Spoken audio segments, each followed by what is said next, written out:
Hello BookTube, I am still here. I'm still reading, but I haven't checked in a while.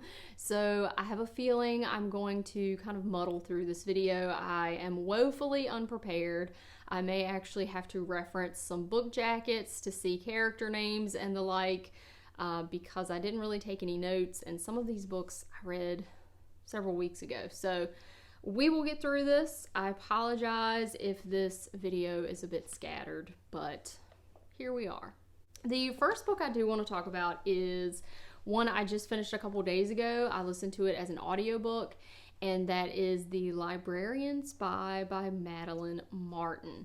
Now, this book is your quintessential World War II historical fiction. So, of course, you do have the French Resistance perspective, but you also get a second perspective from a librarian from the Library of Congress who is stationed in Portugal, and she is helping with Allied efforts to collect newspapers and translate these newspapers, hoping to glean any important or useful information for the war effort.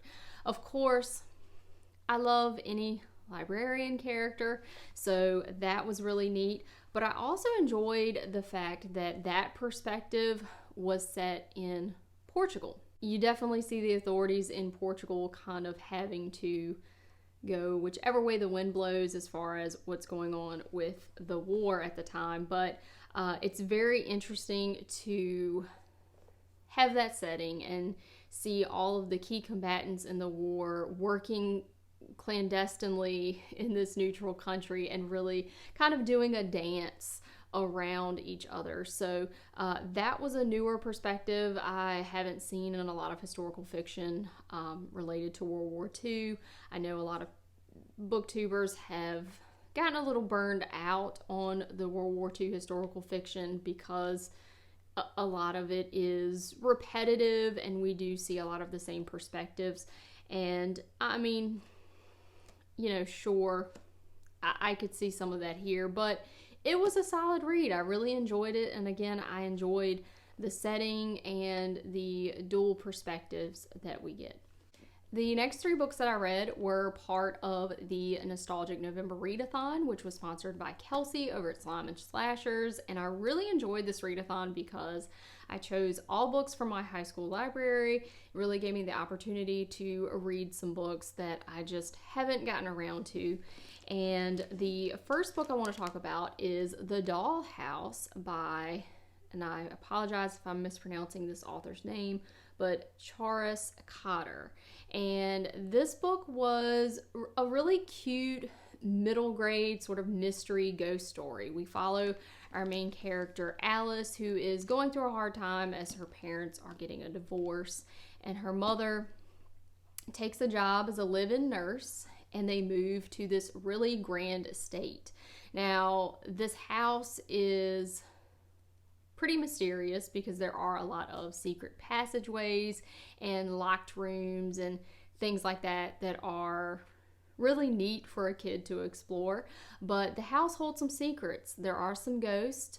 There is a doll house that is an exact replica of the mansion, and the elderly lady in the house has some secrets that are related to all of the goings on in the house. So I'll leave it at that, but I will say this was a really cute story. I really enjoyed it.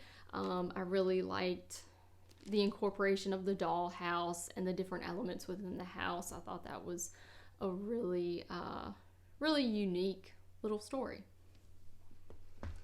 The next book that I read for that readathon was The Perks of Being a Wallflower by Stephen Chbosky. And of course, this has been turned into a film, very popular book. This is a really cool coming of age story.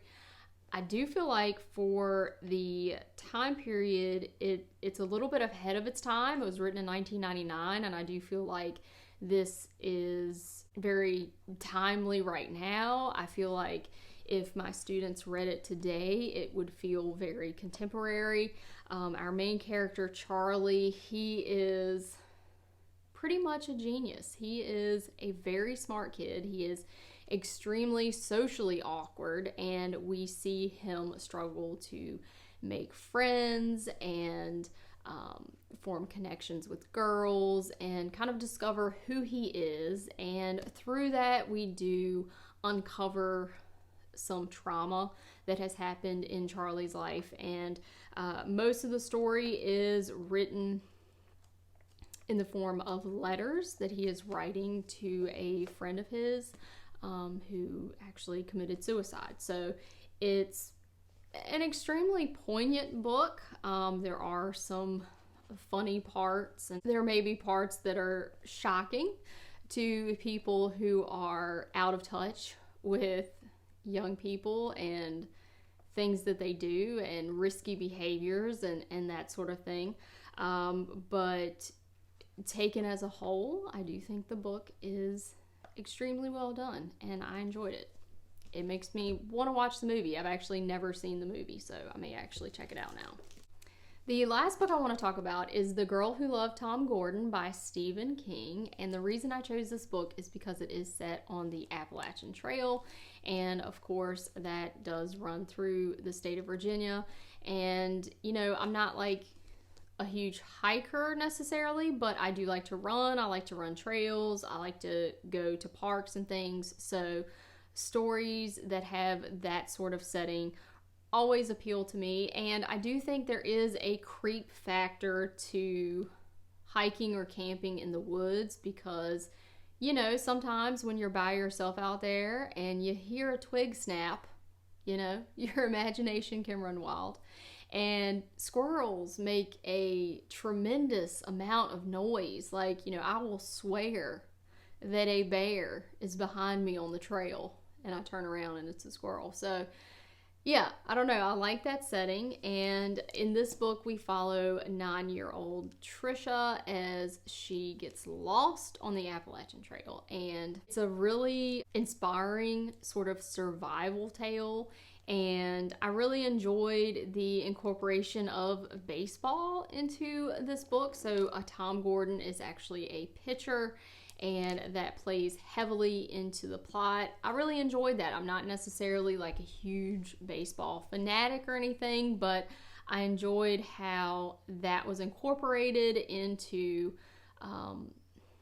this little girl's kind of tenacity and the things that she told herself and the things that she kind of clung to try to survive in the woods by herself. So yeah. So those are the things that I've read lately. Right now, the Black Hearts Book Club, we are reading Dead Mountain, which is about the Dyatlov Pass incident, and most of us, or some of us, just finished up a JFK book, so I will probably do a video on that at some point. I may have some co-host in that video with me, but yeah, we'll see what we can fit in right here at the holidays. I hope you guys are doing well. I hope you're reading something good. Please shoot me a comment and let me know if you have read any of the books that I talked about, or if you are reading something especially good right now. So that's all I got. That's it, guys. I hope I did okay. I think that was all right. I mean, didn't have any notes, was not prepared. So cut me a little break if it wasn't the best. But yeah, that's all I got. So I'll see you guys in the next one. Thanks so much for watching.